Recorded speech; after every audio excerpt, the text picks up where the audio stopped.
So let me dig into a couple of specific questions. And Robert, I'm going to start with you. So in 2019, you did and I'm using rough numbers. Okay. So forgive me if I'm not spot on, but in 2019, you did about $13 million in sales. This year, you already have eclipsed $45 million in sales. Dude, that's a massive change in production. What happened? Like, how did that happen? Did you suddenly find like a lead tree someplace that was just, you just go and shake it every once in a while and it would just rain money? Wish. I think it was just a culmination of everything. And like I said, I mean, I trust my coach when he made it clear to me that the reason we're crushing it, above the MLS and what other agents are doing in, April, May, June, July, et cetera, is because in March we went big, you know what I mean? Like on day one, this thing's serious. We, made it a point to expand our footprint and be the trusted agent and be the, caring agent, the reliable source and the knowledge broker and that kind of stuff. We started posting stats every week and, contacting people. And I think, there's a component of what that actually did tangibly. And then I think there's a component of just pushing it hard and setting intentions and getting in the mindset and, pushing. So when you talk about, so you really leaned into what to generate those connections? What platforms were you really working on? And were these people that you didn't know? Like, were you buying leads? What were you doing? No, we quit buying leads around there. Right. Actually, before we quit buying leads, and we decided to go be, the trusted agent and work our sphere and our database and locals and be, providing valuable content and more value to people that we know, and let people, get to know us, right? Because people want to work with people they know, like, and trust. So started doing more video and that kind of stuff so people can just get to know us and what we're about, and made our message more sincere and more authentic and more real. So, direct mail, social media, phone calls, broker to broker, that kind of stuff. Did y'all hear that? Like, you want to talk about a mindset shift, right? So he went from 13 million to over 45 million in 1 year, and he stopped buying leads, right? He went all in on just organically and just sharing himself. He trusted in this whole idea that if he just provided value to people that he already knew, that already trusted him, and that would spider. Did it work? Yeah. And to piggyback on that, we're doing it again. Like, we just got done making the decision to spend less money on Facebook and go more organic on Facebook. So we're committing to that even more. That's awesome. That is super cool. Again, you guys, questions in the Q&A tab. So I'm sure you guys are going to have specific questions for them, like how are they doing this? Because like I said, each and every one of them has crushed it. Jeannie, I'm going to go to you next. So I was looking at your numbers, right? And by the way, Jeannie knows her numbers. This is a woman who knows her numbers, right? And that might be a little a quality that you might want to mirror. But over the last 3 years, $6 million, $14 million, over $20 million in sales this year. Like, that is an incredible trajectory. Like, what are you doing differently to grow? As you had mentioned before, you've been in, it's not like you've only been in the business for 3 years. You've been in the business for a number of years. Like, what are you doing different? I have a Buffini coach, I have you, and then I have another accountability group. So I have a lot of accountability in my life, and I'm actually doing what my coaches are telling me to do as far as connecting with people, mainly with phone calls, notes, pop buys. And this year I mailed pop buys out just because it's COVID. So I'm not going to go see people, but I mailed coffee out to people. And there's a place here in town that does personalized coffee, and I can write on there, write a personal note on there. But tracking is a big deal. When I can, track my phone calls, notes, pop buys, and kind of see where I am. I mean, you can't improve what you don't measure. You want to say that again? You can't, you can't improve what you don't measure. And I certainly don't do it perfectly, but it certainly helps me decide how I move forward when I do track.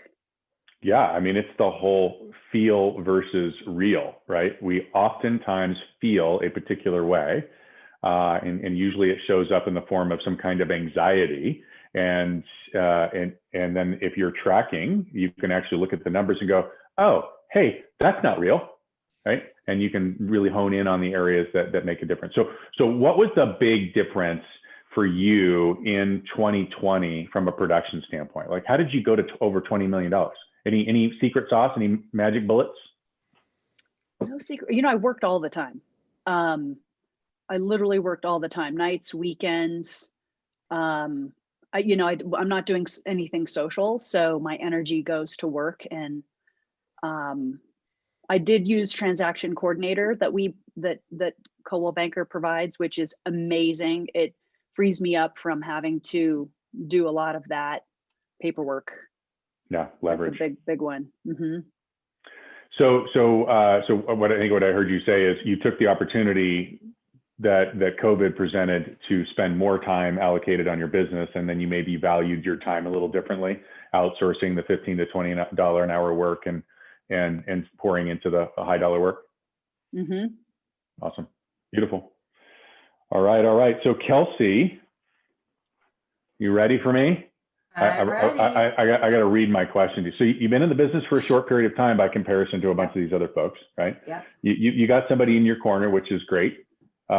You struggled earlier this year, as you shared just a little bit. So what did you do to change that trajectory, right? Like, we a lot of people are like, oh, I'm going down, it's horrible, and then they just go, right?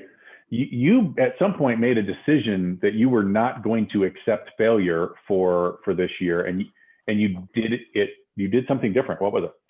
Yeah. So I think I have Todd as my coach. I'm so blessed. And so it kind of came to fruition in a coaching call. And, we obviously talk a lot about do the things that give you the power, right? And it really is that simple. It's not easy, but it really is that simple. And so on one of our coaching calls, I was like, I'm so overwhelmed. I've got so many people I need to call, and I have so many people in my database that I haven't given time to. And I just, I was kind of feeling like, how do I do this? It's late in the year. Is it too late? All these things go through your mind, right? And so Todd challenged me to call my entire database, which was a little over 1,000 at that point, in 20 days. So I made 50 phone calls a day to get through my entire database, which I'm done with. And it's been incredible. Like it was the first few days were a little bit rough, like you kind of go into this, at least I did. I'm very headstrong. So I was like, there's no way I'm not going to make my 50 calls. And I'll tell you my consequence another time that Todd gave me. But anyway, so I just decided I'm going to make these calls. And at first I wanted to look up every person and figure out like who they are. And, when did I help them buy their house and how are their kids story? So I could have this, really meaningful conversation, which is important, but it also gets to the point where you have 50 phone calls to make every day. And so you have to be able to have those genuine conversations, like in a quick manner, but also in an effective manner. And so being able to do that, I think, Todd, the last time we talked, the phone calls that I've made have generated a potential like $1.7 million in business. And so that's what's changed my trajectory. Like that's how I'm going to not sit in Q1 and be like, oh my gosh, I'm slow. I don't have anything going on, and, trying to backpedal and make up for those lost months. So that's awesome. Excuse me. That's cool. All right. So Eric, you said it, 4 decades in the business, but this was your best year ever. Explain. What Robert said. What he said? What? Just reconnecting? I'll tell you, being in the resort community, and I think Robert probably experiences this, although their market is bigger than ours. Telluride's market is so unbelievably tiny. I think I've done 16 transactions this year, and I'm around 35 million in sales. Each year, at the end of the year, when I look back on each transaction and think in terms of whether it was a listing or a sales side, sometimes both, and I think about where those transactions came from, and I consider how easily any one of them might not have happened. My business here in Telluride scares the hell out of me because it can be so amazingly inconsistent. What's really been important for me is to, as a real estate broker, remain very, very consistent and steadfast in how I do my work over the years. There's no doubt that in our business, time will pay dividends. If you do what you say you're going to do, you do it in a timely manner, you stay focused, you stay knowledgeable about the market, you know what you're talking about, people will come back to you.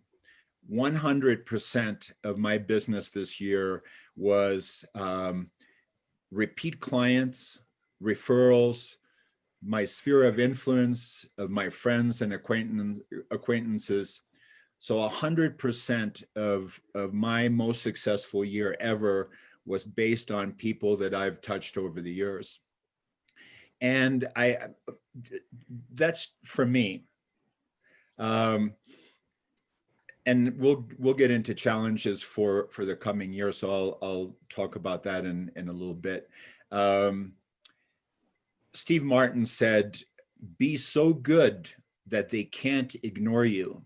In our business, with the level of competition that we're up against, you just need to be so good that they see who you are. You know, I've always jokingly said that Telluride can handle another t-shirt shop. That's not a problem. They just have to make sure that they're better than another one, or be better than all of them. And I think that's true for us in this incredibly competitive business. Telluride has about 185 brokers. We will almost double our sales this year we did 740 million in 2007. And I think we're on track to do about $1.2 billion or $1.3 billion this year. So a big jump. But when you go through all the transactions, there are a lot of brokers in the business. So you just have to stay on it, and staying on it for a long period of time. You can have a year that's your record year, and it's solely based on your friends and your clients that you've always worked with. So I'm sure a bunch of people, as soon as you gave the numbers, 16 sides, 35 million, everybody was like, what was the average price? Yes, it was $2 million, $2.3 million average sales price. Not too shabby. Pretty good. I'll tell you, Todd, it's brutal. It's brutal when your number of transactions are so few. And I know Valerie in Montrose works her butt off. When you take that average transaction down to hundreds of thousands of dollars, you are working hard, and you better be so good that they can't ignore. So good. That's right. So good. I love that. Hey, by the way, and we're going to jump to Cindy here in 1 second. I don't know if you've noticed, but not yet have you heard anybody talking about how they're buying leads. Did you notice that? And yet these people are having record-breaking success, and we yet to have anybody talk about how they were, Zillowing it or Realtor.coming it or Boomtowning it, or, fill in whatever blanks you want, right? These are people who have done their business by being the right person, doing the right thing at the right time for the right people, right?